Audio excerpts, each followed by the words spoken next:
ഓണത്തിന് നട്ട പൂക്കൾ. ഞാൻ ഈ വീഡിയോയ്ക്ക് വോയിസ് കൊടുക്കുന്നത് ട്രെയിനിലിരുന്ന കേട്ടോ. ഞങ്ങൾ ഒരു ഡൽഹി ആഗ്ര മധുര വൃന്ദാവൻ യാത്രയിലാണ്. അപ്പോൾ ഞങ്ങൾ റെഡിയായി ഇറങ്ങിയപ്പോഴാണ് ഓർത്തേ, അയ്യോ നമ്മൾ ഒരിക്കലൊരു വ്ളോഗിൽ കാണിച്ചിരുന്നു ചെട്ടിച്ചി പൂക്കൾ നട്ടത്, അതിൻ്റെ പൂക്കളുണ്ടായത് കാണിച്ചില്ലല്ലോ. വേഗം ഓടിപ്പോയി ഒരു വീഡിയോ എടുത്തു കേട്ടോ. നട്ട ആളാണല്ലോ ആ നിൽക്കണത്. അദ്ദേഹത്തിന് നിർബന്ധം എന്തായാലും ഞാൻ നട്ട പൂക്കളിൽ കാണിക്കണം എന്നുള്ളത്. അങ്ങനെ ഓടിപ്പോയി എടുത്തു. കണ്ടോ, നിറച്ച് പൂക്കളുണ്ട് കേട്ടോ. തമിഴ്നാട്ടിൽ മാത്രമല്ല, നമുക്കും പൂക്കൾ ഉണ്ടാക്കാമെന്ന് ഒരു 3-4 വർഷം കൊണ്ട് കേരളക്കാർ തെളിയിച്ചിരിക്കുകയാണ്. അപ്പോൾ നല്ല, പക്ഷേ ഞങ്ങൾക്ക് ഓണത്തിന് നട്ട സമയം കുറച്ച് വ്യത്യാസമായിപ്പോയി. എന്താണെന്ന് വെച്ചാൽ ഒരാഴ്ച മുമ്പ് നടണമായിരുന്നേ.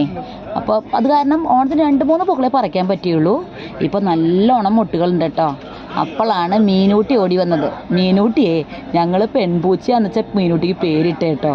പക്ഷേ ഇപ്പോൾ അമ്മയ്ക്കൊരു സംശയം, അത് ആണാണോ എന്ന്. അതിൻ്റെ സംശയ നിവാരണം കേട്ടോ അമ്മായിമ്മയും മരുമനും നടത്തിക്കൊണ്ടിരിക്കുന്നത്. പക്ഷേ ആണാണെന്ന് തന്നെ തോന്നണേ. അപ്പോൾ ഗോപിയേട്ടൻ പറയുക, പാവം അതിനെ അപമാനിച്ചു നമ്മൾ മീനൂട്ടിന്ന് പേരിട്ടിട്ട്. എന്നാലും ആ പൂക്കളുടെ വലിപ്പം നിങ്ങളൊന്ന് ശ്രദ്ധിക്കൂ. എന്തൊരു വലിയ വലിപ്പമാണെന്നറിയോ. ശരിക്കും പറഞ്ഞാൽ അത്ര വലിയ പരിചയമൊന്നും കൊടുത്തിട്ടില്ല കേട്ടോ. കുറേ തിരക്കുകൾക്കിടയിൽ പൂ നട്ടു, കുറച്ച് ചാണം ഇട്ട് കൊടുത്തു, അത്രയേ ഉള്ളൂ. അപ്പോൾ അടുത്ത കൊല്ലം വളരെ നേരത്തെ നടന്ന് തീരുമാനിച്ചിരിക്കുകയാണ്. ശരിക്കും പറഞ്ഞാൽ നമ്മൾ ഓണത്തിന് എത്ര പൂക്കളല്ലേ കാശ് കൊടുത്ത് വാങ്ങണേ.